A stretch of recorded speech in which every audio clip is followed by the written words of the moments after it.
राह वफा के शहीदों। 4 अगस्त योम शुहदाए पुलिस। शहीद की जो मौत है वो कौम की हयात है। ग्रानू कतुन को औरीदुन को 4 अगस्त योम शुहदाए पुलिस पे तौर बांदी मनावीगी। په دغه ورځ باندې د پولیس اعلی چارواکي همدغه شان د پولیس نور اهلکار هغه د شهیدانو په قبرونو باندې حاضری کوي او هغه شهید شوي ځوانانو ته خراج تحسین پیش کوي چې په حقيقي معنو کې د خاورې د پاره خپل ځانونه شهیدان کړي دي. د پولیس اعلی چارواکي د شهداو د قبرونو په حاضرۍ سره سره د هغې کورونو ته ځي، د هغې د ماشومان سره ملاویږي، هغې ته ډاډګیرنه ورکوي او هغه شهیدانو ته خراجي تحسین پیش کوي.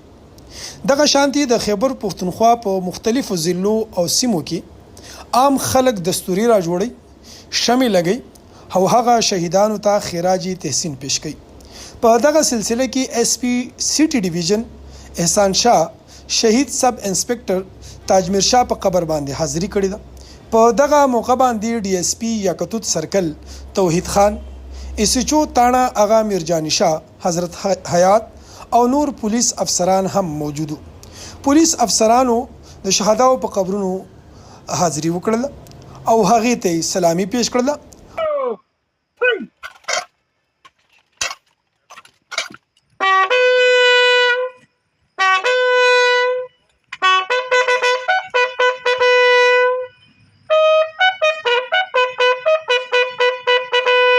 او د شهداو بلند درجاتو د پاره دعاګانې وغوښتلې.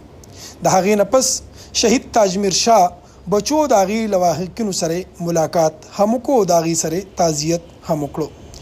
یاد دې وي چې په خیبر پښتونخوا کې د تیرو څو کلونو نه د خیبر پښتونخوا تکړه ځوانان قربانۍ ورکوي دا خاوره د ترهګرۍ او د نورو منفي سرګرمیو نه بچ کولو دپاره خپل ځانونه شهیدان کوي، خو دا خاوره غلامۍ ته نه ورکوي، دا خاوره بدامنۍ ته نه ورکوي، دا خاوره منشیات فروشۍ ته نه ورکوي او د دې خاورې دپاره خپل ځانونه قربانوي.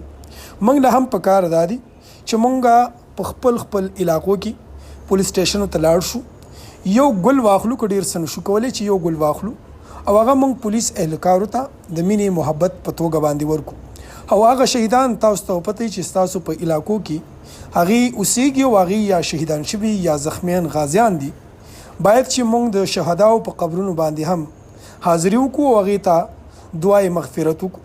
د هغې بچو سره ملاو شو، هغې ته ډاډګیرنه ورکړو چې ستاسو پلار یا ستاسو والدینو ستاسو مشرانو د دې خاورې دپاره قرباني ورکړې ده او اوس به موږ تاسو کله هم نه هیرو. نو د هغې سره به د دغه ځوانانو جذبې هم اوچتې شي او د هغه ماشومانو جذبې به هم اوچتې شي چې هغه په مایوسۍ په حالات کې په خپلو کورونو کې د خپل پلار په غمګین دي. نو راځئ چې ټول په خپلو پولیس سټیشنو ته لاړ شو او د پولیس اهلکارو سره مینا محبت خور کو او که ډېر څه نشو کولی چې موږ خپل علاقه کې خپل پولیس سټیشن کې کم از کم یو څو ګلونه والو او په خپلو پولیسو اهلکارانو باندې وشیندو. زما دغه میسج به امید دی ستاسو خوښ شوي. ډېره مهرباني. والسلام.